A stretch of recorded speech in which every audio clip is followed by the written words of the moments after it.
Buenos días. Hoy nos encontramos para comentar el capítulo cuarto, quinto y sexto em, de La formación del espíritu científico de Gastón Bachelard. Y pues vamos a dar inicio a esta intervención. El primer capítulo que vamos a tratar hoy se denomina Un ejemplo del obstáculo verbal, la extensión abusiva de las imágenes familiares en torno. Bachelard va a mencionar el concepto de esponja, que parecería eh, pues problemático hoy en día, pero Bachelard retoma varios ejemplos del siglo XVIII y bueno, son demasiado sugerentes, ¿no? Sobre lo que quiere plantear aquí. Bueno, Bachelard eh, nos menciona precisamente que el conocimiento precientífico se deja llevar hacia generaciones indefinidas. ¿Qué quiere decir con esto? Que para, en verdad, desarrollar un lenguaje científico se requiere la constitución, la articulación y la codeterminación de conceptos, pero sin caer precisamente en la ambigüedad, ¿no? La ambigüedad es lo que puede mitigar o limitar la conceptualización científica. Y la generalización sin el curso y recurso respecto a nuestro objeto de estudio es lo que puede limitar la objetivación de proposiciones científicas. Y bueno, el buen Bachelard continúa con la siguiente aseveración. Pretendemos caracterizar de esta manera como obstáculos del pensamiento científico hábitos puramente verbales. También esto es muy interesante porque Bachelard se da cuenta de que la forma de enunciar un grado de proposiciones o la forma de articular, eh, digamos, oraciones correlacionadas que tengan significado, eh, no implica necesariamente una suerte de enunciación científica. Y es muy interesante lo que está mencionando Bachelard porque está haciendo la diferencia entre lenguaje natural y lenguaje especializado en un campo nociológico específico. Entonces, lo que nos menciona Bachelard es que hay que romper precisamente con este posicionamiento del lenguaje natural si queremos desarrollar o articular un lenguaje científico. Y bien, continuamos con el siguiente punto. La acumulación de las imágenes violentará evidentemente a la razón y en el que lo concreto acumulado sin prudencia obstaculiza la visión abstracta y clara de los problemas reales. Esto también es muy importante porque la concatenación de imágenes que, digamos, ya tienen un efecto dentro del sujeto cognoscente puede ser problemático en demasía porque llega a obstar las posibilidades de concreción de proposiciones científicas. ¿Qué quiero decir con esto? Que muchas veces si el sujeto cognoscente desplaza sus enunciaciones sobre su objeto de estudio en relación solamente al sustrato inventivo de intuición que densifica una imagen específica del mundo, y que obviamente está trastocado por la articulación de metáforas o por la sustantivación de una metáfora en la enunciación científica, eso es precisamente lo que puede obstar para explicar, cribar, analizar y sintetizar los problemas a nivel científico.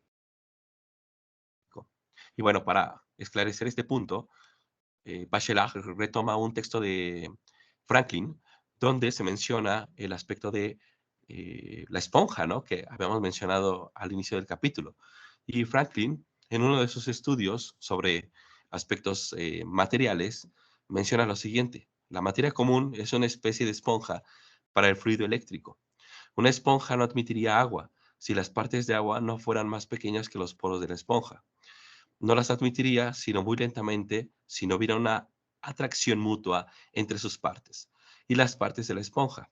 La esponja es para él una verdadera categoría empírica.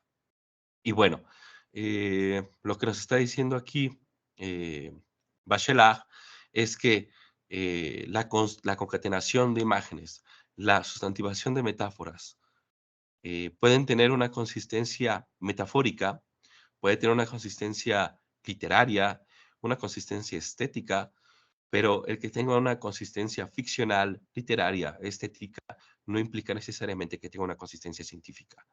Entonces, Bachelard, a través de esto, también nos propone algo muy importante. Uno, la diferencia entre el lenguaje natural y el lenguaje científico. Y dos, la diferencia entre los diferentes tipos de lenguajes en diferentes niveles de abstracción, campos de conocimiento u órdenes nociológicos. Entonces, Bachelard empieza a ser como una suerte de taxonomía, una suerte de deslinde del lenguaje, de las enunciaciones, de las proposiciones, del significado y de la objetivación o el deslinde del objeto de estudio en cada uno de estos saberes, ¿no? Muy bien. Continuamos. Entonces, Bachelard dice lo siguiente: quiérase o no, las metáforas seducen a la razón. Bachelard se da cuenta de que, eh, cuando existe un ejercicio inventivo, un ejercicio ficcional, un ejercicio literario, se requiere precisamente que la razón sea articulada en esas coordenadas. No está negado a que puedan existir niveles de significación que, digamos, doten de una particular específica y que sirvan en ciertos niveles de operación para determinados sujetos. Pero lo que quiere mitigar aquí Bachelard es la articulación metafórica o la sustantivación metafórica en el lenguaje científico. Y con ello, Bachelard nos menciona lo siguiente: el peligro de las metáforas inmediatas en la formación del espíritu científico es que ellas no son nunca imágenes pasajeras. Ellas se dirigen a un pensamiento autónomo, tienden a completarse, a terminar en el reino de la imagen. Y esto también es importante y fundamental de tener en cuenta. ¿Por qué? Porque la metáfora, digamos, tiene la capacidad y la potencia de significar, pero la significación muchas veces abre un principio de incompletitud muy potente. Me parece fundamental lo que nos está diciendo aquí. Es que ese principio de incompletitud que lo tiene, por ejemplo, las entidades ficcionales o la imposibilidad de asir el objeto de determinada forma a través de las metáforas, bueno, no es que deben de ser vetadas de todos los niveles enunciativos, pero sí deben ser mitigadas a través de diferentes metodologías, a través de diferentes operaciones nociológicas que permitan ir mitigando, ir suprimiendo determinadas metáforas que no pueden ser tomadas al pie de la letra dentro de un lenguaje científico. Y bien, aquí termina el cuarto capítulo. Iniciaremos el capítulo 5, que se denomina El conocimiento unitario y pragmático como obstáculo para el conocimiento científico, donde más Bachelard menciona que es así como en el siglo decimonónico, el 18, la idea de una naturaleza homogénea, armónica, tutelar, anula todas las singularidades, todas las contradicciones, todas las hostilidades a la experiencia. Y esto también es muy interesante porque me recuerda mucho a este artículo de Gustavo Bueno que se denomina um, estructura metafinita, y es precisamente que la metáfora para los pensadores del siglo XVIII servían muchas veces como una suerte de estructura metafinita que articulaba dentro de sus coordenadas todos los procesos científicos o precientíficos y hacían una suerte de traslatio de coordenadas metafóricas a lo que ellos podrían haber considerado una suerte de enunciación científica que en muchos casos sí dieron pauta para avances científicos, pero que aún no daban ese salto, ¿no? Bueno, en términos de Bachelard es así, claro que puede ser discutido esto, ¿no? Porque existen obviamente autores del 18 que eh, sí ya tenían una suerte de, pues de articulación incipiente de lo que después vendría a ser metodologías, articulaciones, enunciaciones científicas. Bueno, continuamos con la siguiente proposición de Bachelard, que dice: la idea No es, pues, un valor que se agrega a destiempo como una consideración filosófica superior a conclusiones extraídas de la experiencia. Ella sirve de fundamento al pensamiento empírico, lo dirige y lo resume.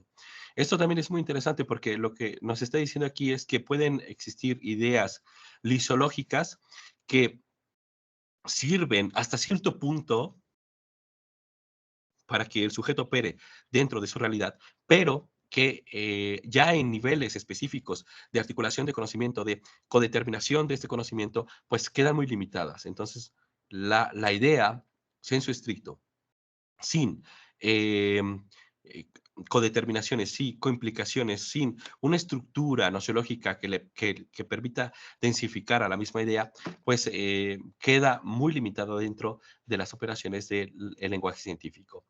Y Bachelard continúa con lo siguiente: ellas conducen a fugas del pensamiento y piden aquella curiosidad que proporciona la paciencia para seguir un orden de hechos bien definido. En todo momento las pruebas están transpuestas. Esto es lo que habíamos comentado, ¿no?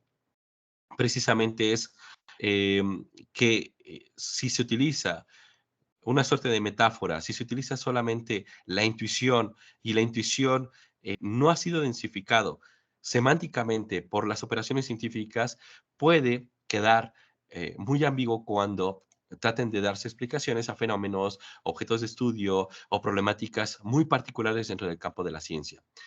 Bachelard con esto menciona lo siguiente: entonces, todo es causa de todo. Se nos acusará sin duda de triunfar muy fácilmente al desplegar una locura semejante. Y esto es precisamente lo que también se encuentra en Platón con el concepto de simploqué, eh, que es muy sugerente para la propuesta que está haciendo aquí Bachelard, es que si todo estuviese conectado con todo, entonces no existiría la posibilidad de cribación y por ende tampoco existiría la posibilidad de comprender las sutilezas de los fenómenos que son objeto de estudio de la ciencia, ¿no? Entonces, esto es muy importante también porque si todo estuviese conectado con todo, entonces el conocimiento de una de las partes del orbe, del mundo o del cosmos, daría explicación para todas las mecánicas eh, que pueden darse en estos niveles específicos. Bachelard con esto continúa: la ciencia se instruye sobre sistemas aislados, sobre unidades parcelarias. Ella sabe mantener sistemas aislados. Y esto también me parece uno de los grandes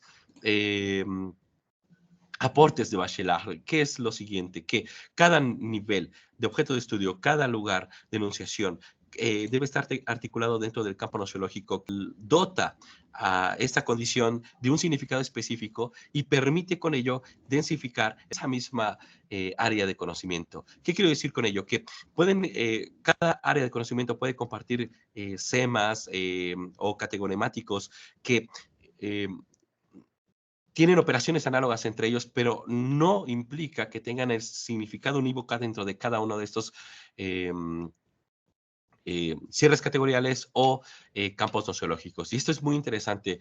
Bachelard no está diciendo que no puedan existir correlación entre estas unidades parcelarias o que una de estas unidades parcelarias debe explicar a las demás.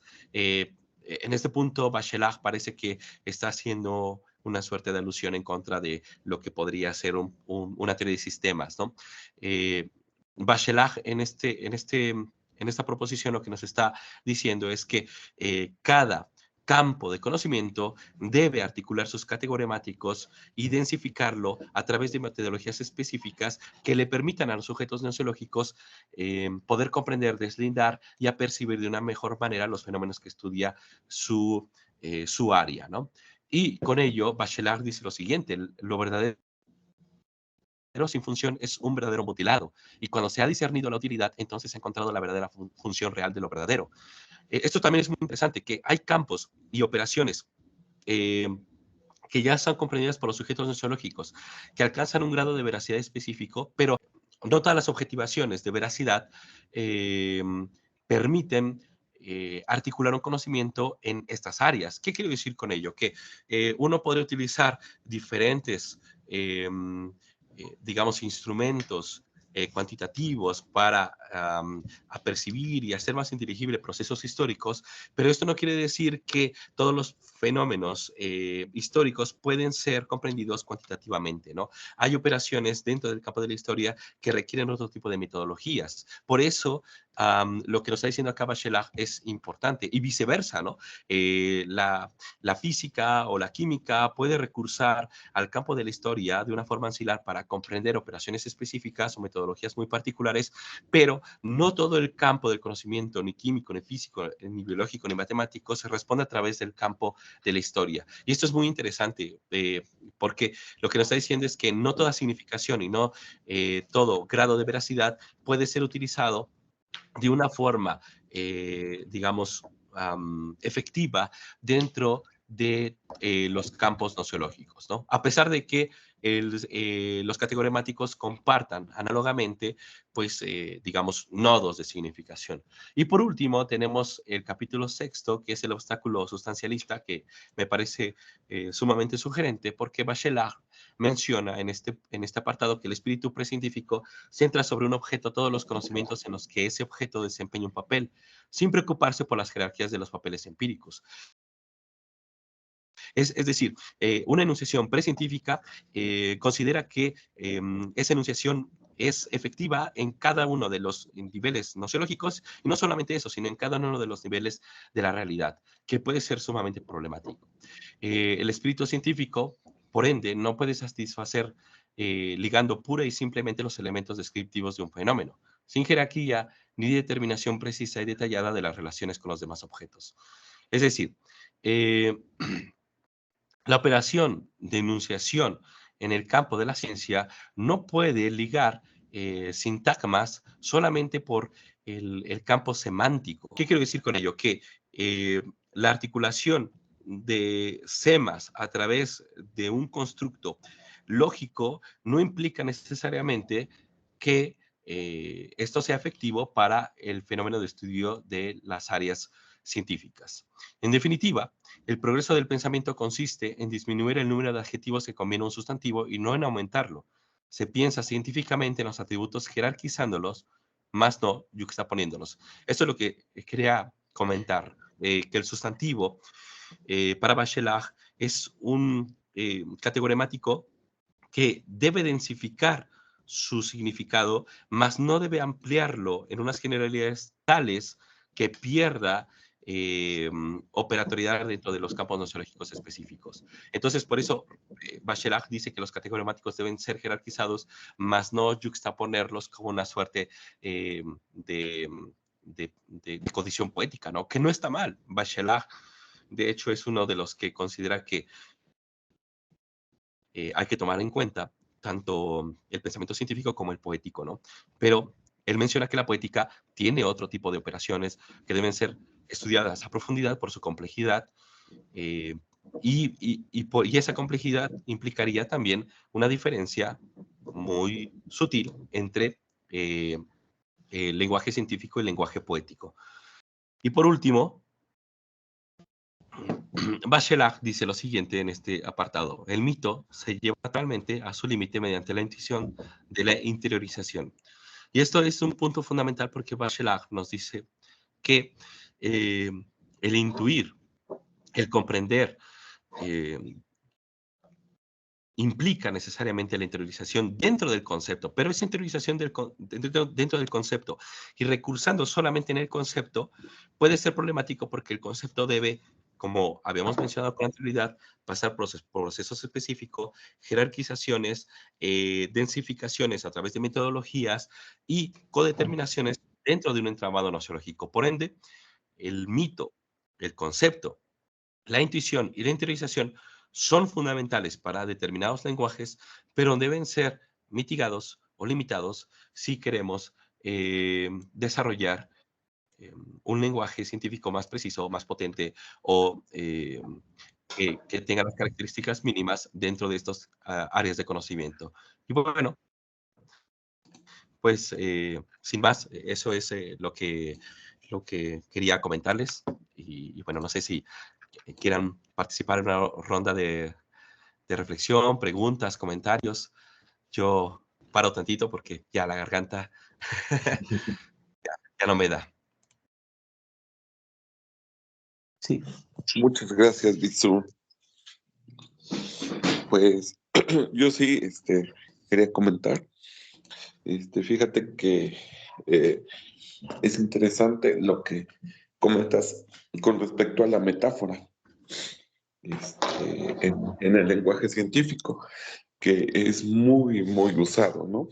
Entonces, recuerdo, hay un libro de Heisenberg en donde en la primera parte discuten sobre un concepto que precisamente el mismo Heisenberg escuchó en la escuela, este concepto de los enlaces químicos, que los profesores lo explicaban por medio de una metáfora, haciendo que los enlaces fueran como argollas que se van encadenando unas con otras, ¿no?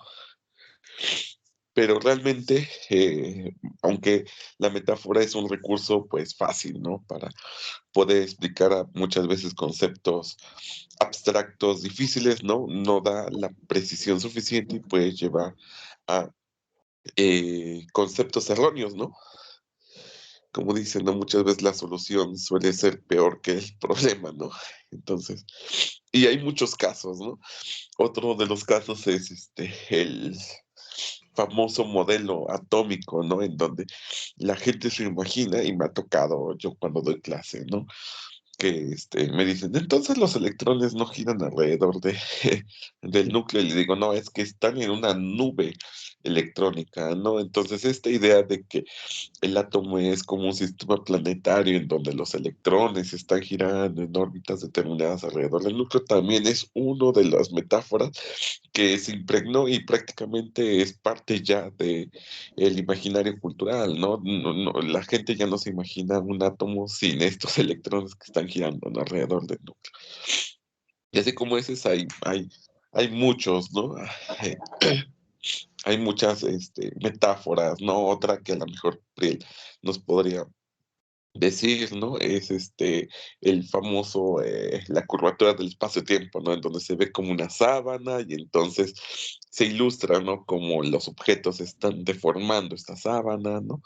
Entonces sí hay muchas veces recursos que se utilizan en la ciencia que puede llegar a imprecisiones muchas veces si no se establece desde un inicio, ¿no? Que se trata de una metáfora y no del concepto real, ¿no?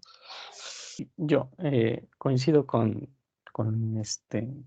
lo que abordó ya él respecto a la metáfora. De hecho, es el valor que propone Bachelard y que, bueno, ya discutimos en la sesión pasada, un valor cognoscitivo del sujeto operatorio, que no niega las operaciones de las distintas metodologías que este mismo científico hace, ¿no? Es decir, son paralelas a la actividad, que esa es la propuesta de Bachelard, a la actividad psíquica, o psíquica de la metodología de todo proceso, o bueno, todo proceso operatorio que puede ser calificado de científico, ¿no?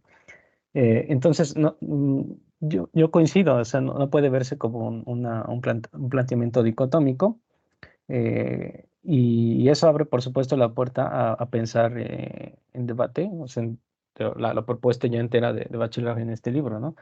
Uno de los aspectos interesantes es que, bueno, de lo que exponías, es que los tres capítulos, estos entendidos como obstáculos epistemológicos de lo verbal, ¿no? La unidad, bueno, que nada pretende ser comparada a otras propuestas como la holización, ¿no? Porque es otra cosa. Y la última, de la de sustancialización, me parece que están íntimamente relacionadas, y que, bueno, más que ver una condición de negación, o sea, o de superación, como muchos también lo plantean al analizar la obra de Bachelard, yo diría que es más bien verlo de forma paralela a los ejemplos que él va colocando, ¿no? Para ver, en efecto, cómo se da ese procesamiento operatorio del propio científico, ¿no? No como superación, sino como decía aquí ya él, ¿no? Ver las cualidades que aporta un obstáculo epistemológico y también la contradicción que acarrea el hecho de que el científico no solamente se lo plantea en esos términos, ¿no? No solamente se lo plantea en términos metafóricos, unitarios o sustancialistas. Bueno, un ejemplo interesante, ¿no? Es cuando dice que el acercamiento, por ejemplo, de dos etimologías de genios diferentes produce un movimiento psíquico, ¿no? Que pasa por la adquisición de un conocimiento. Bueno, sí, y siendo el bachelor crítico, porque en el primer capítulo que exponías señala hay una condición de categoría empírica, ¿no? Que hay que tener cuidado en diferenciar eso con respecto a, a un aspecto meramente conceptual, metafórico, etcétera, ¿no? Eh, dice ciertos diagnósticos médicos, ciertas sutilezas psicológicas que juegan con sinónimos de este tipo, etimológicos, proporcionarían fácilmente ejemplos de estas satisfacciones verbales, ¿no?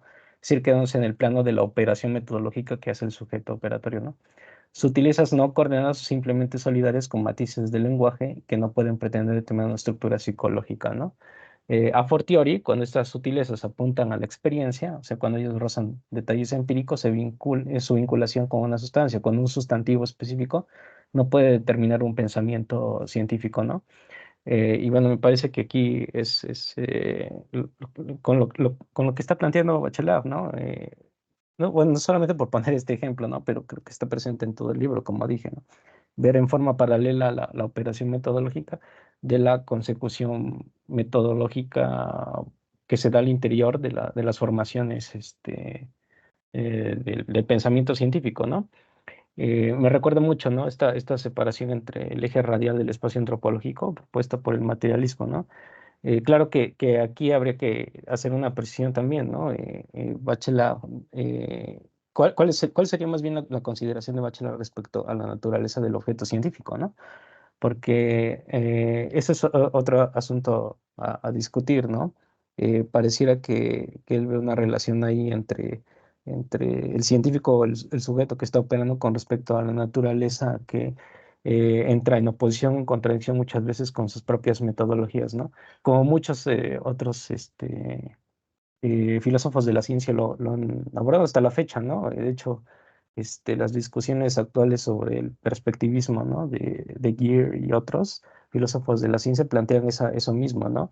Y me parece que habría que debatirlo porque no es que la naturaleza del objeto científico en sí contradiga, ¿no? Los planteamientos metodológicos que va siendo el pensamiento del sujeto cognoscente, ¿no? ¿Por qué? Porque en muchas ocasiones estas mismas metodologías, y eso es en parte herencia de lo griego, van construyendo una suerte de abstracción, ¿no? Em, de propuestas eh, que sí parten de estos obstáculos epistemológicos, ¿no?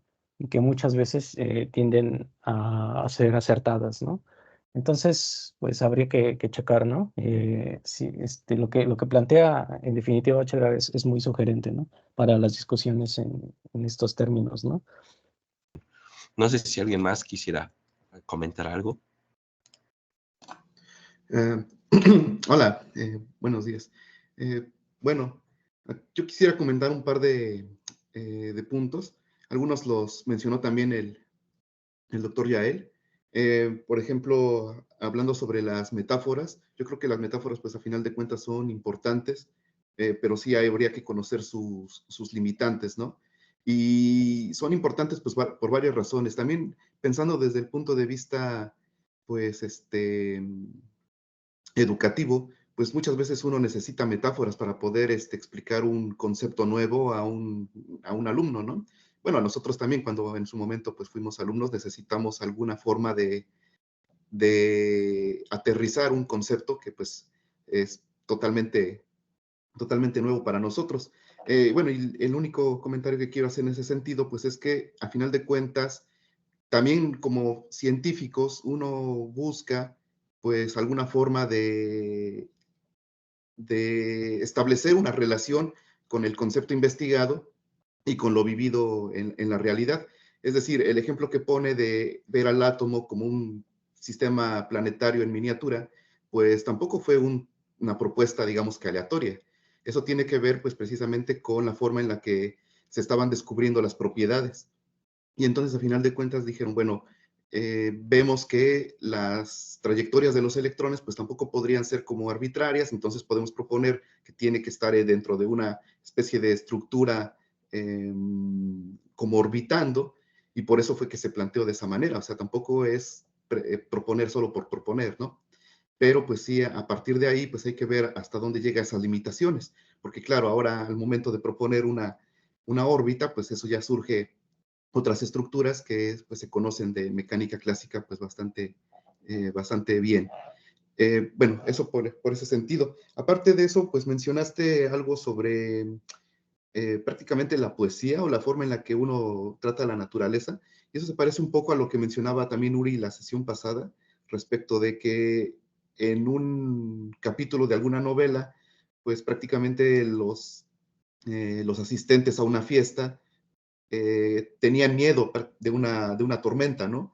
Entonces, partiendo de eso, pues podríamos pensar que un estado del pensamiento precientífico, pues podría ser una especie de animismo, ¿no? Interesante. No sé si alguien más quiera comentar algo.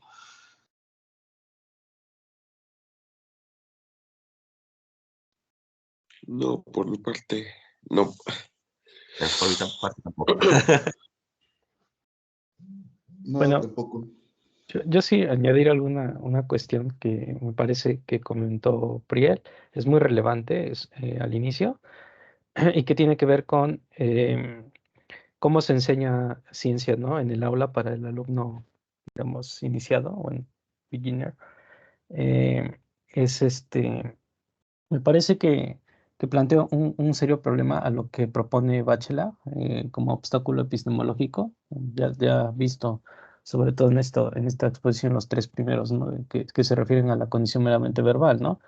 Piel tiene razón, o sea, en muchas ocasiones se necesita recurrir a la metáfora o a otras figuras de pensamiento, ¿no? Esto es un problema también bueno, yo considero que también para la filosofía de la ciencia, ¿no? El plantearse el problema de la transmisión de ese saber, ¿no? En cuanto, no, ya no tanto en lo primero que comentaba, ¿no? Que es propiamente, y que es lo que también aborda Bachelard, ¿no? La cuestión de las operaciones metodológicas del sujeto cognoscente, ¿no? Aquí hablamos de otro tipo de operaciones, ¿no?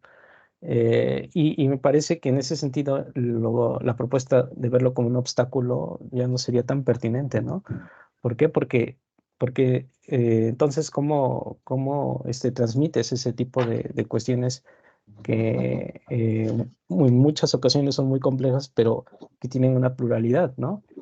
Es decir, no, hay temas en física, estoy pensando, ¿no? En los que no te puedes detener y tienes que seguir con el programa, ¿no? Planteado para poder llegar a otro tipo de discusiones, ¿no? Entonces, muchas veces el- la parte verbal, o sea, la parte de las figuras del pensamiento, y lo que aquí caracteriza a Bachelard como sustancialización o sustantificación de el uso inmediato de algunas sustantivos y adjetivos, etcétera, ¿no? Y la generalización empleando una unidad conceptual determinada, etcétera, pues sí, son este, yo diría, herramientas que permiten objetivar mejor, en resumen, o hacer de manera breve esa caracterización de la complejidad para poder continuar, ¿no? Con lo que sigue, ¿no? En el programa planteado, ¿no? Me imagino, por ejemplo, en física, ¿no?